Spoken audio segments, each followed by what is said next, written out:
Hayata dair püf noktalar kanalıma hoş geldiniz. Bugün sizlere mangalda kanat ızgara tarifim var. Güzel bir soslu kanat ızgara nasıl yapılır? Bütün püf noktalarıyla, detaylarıyla sizlere anlatacağım.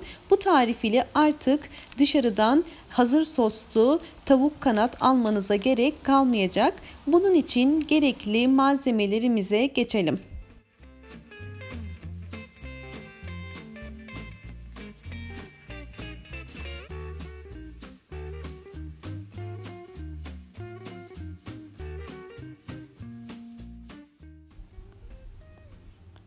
Evet, malzemelerimi hazırladım. Bir tatlı kaşığı balım var. Yarım çay bardağı sıvı yağım var. Baharatlarımıza geçelim. Baharatlarımız karabiberim var. Bir tatlı kaşığı dolusu tuzum var. Pul biberim var. Ve bir tatlı kaşığı dolusu kırmızı toz biberim var. Evet, şimdi kanatlarımızı size göstermek istiyorum. 2 kilo kanadım var. Ben kanat seçiminde kanadın etli olan kısmını tercih ettim.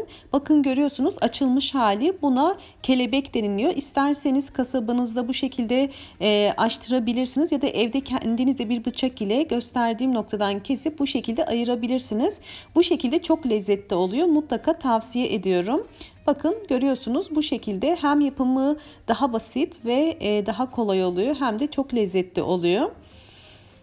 Evet, şimdi tavuklarımı terbiye edeceğim. Bunun için malzemelerimi hazırlayacağım.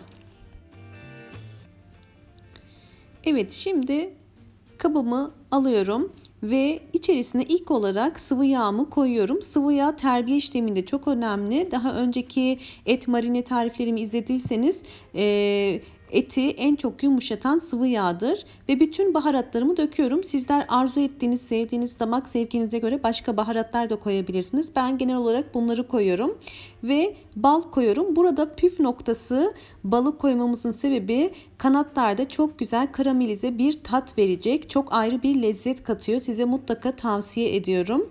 Denedikten sonra gerçekten çok memnun kalacaksınız. Çünkü diğer kanat tariflerine göre bal biraz daha farklı bir lezzet veriyor.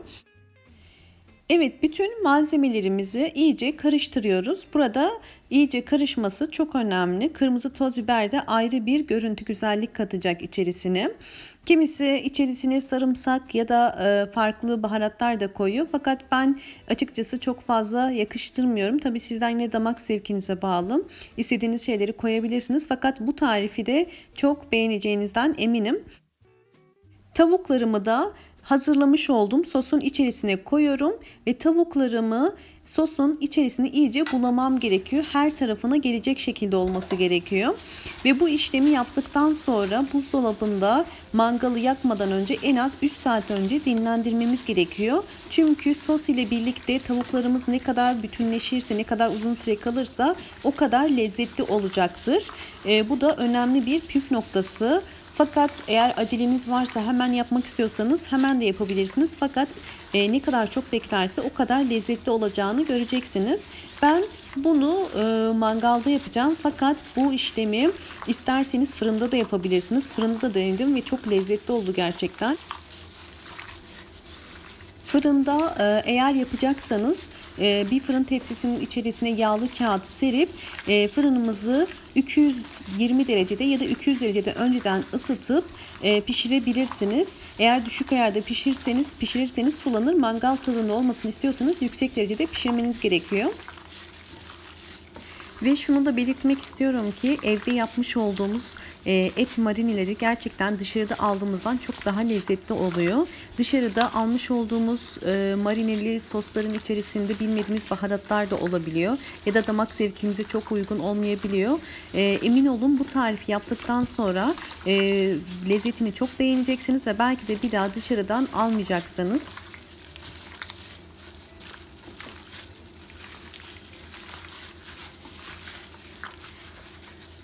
Evet, sosu iyice içine çekebilmesi için ben bayağı bir karıştırdım. Sizlere de bunu tavsiye ederim. İyice yedirerek karıştırabilirsiniz.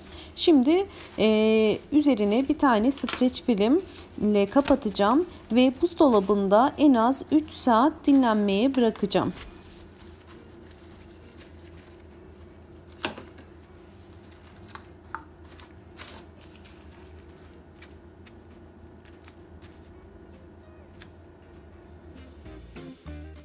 Evet, etlerim buzdolabında yeterince dinlendi ve terbiye oldu. Şimdi mangalımı yaktım ve etimi şişlere dizeceğim. Bakın görüyorsunuz sos ile güzel bir şekilde bütünleşti ve kırmızı toz biber gerçekten ete güzel bir renk katıyor. Bakın bu şekilde şimdi ızgaramızın üzerine etlerimizi sırasıyla dizeceğiz.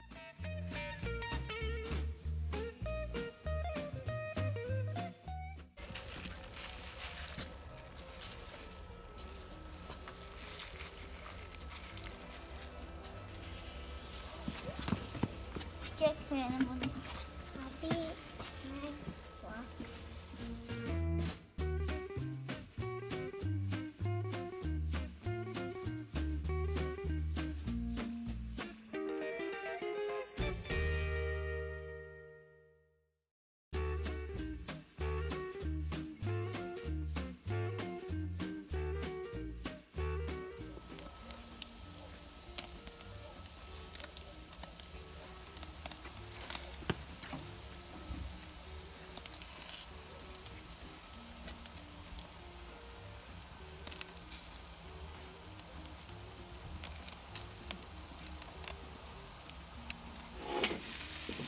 Evet, kanatlarımız yavaş yavaş kızarmaya başladı. Gayet lezzetli görünüyor. Evet, şu anda akşam olduğu için biraz daha görüntü iyi çıkmıyor. Fakat gündüz olmuş olsaydı etlerin rengini daha da güzel görebilirdik. Bakın görüyorsunuz etlerimiz pişti. Şimdi tabağıma alıyorum.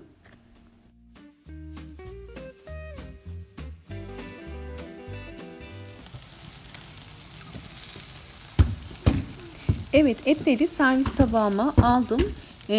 Size şimdi kıvamını göstereceğim fakat çok sıcak. Eğer bu videomu beğendiyseniz kanalıma abone olup beğen tuşuna basıp ve gelen bildirimlerden haberdar olmak için zil sesini açabilirsiniz. Bakın kıvamını görüyorsunuz, gayet güzel, lokum gibi pişti fakat çok sıcak olduğu için tutamıyorum. Umarım sizler de bu tarifimi yapıp memnun kalırsınız. Hoşça kalın, sağlıkla kalın.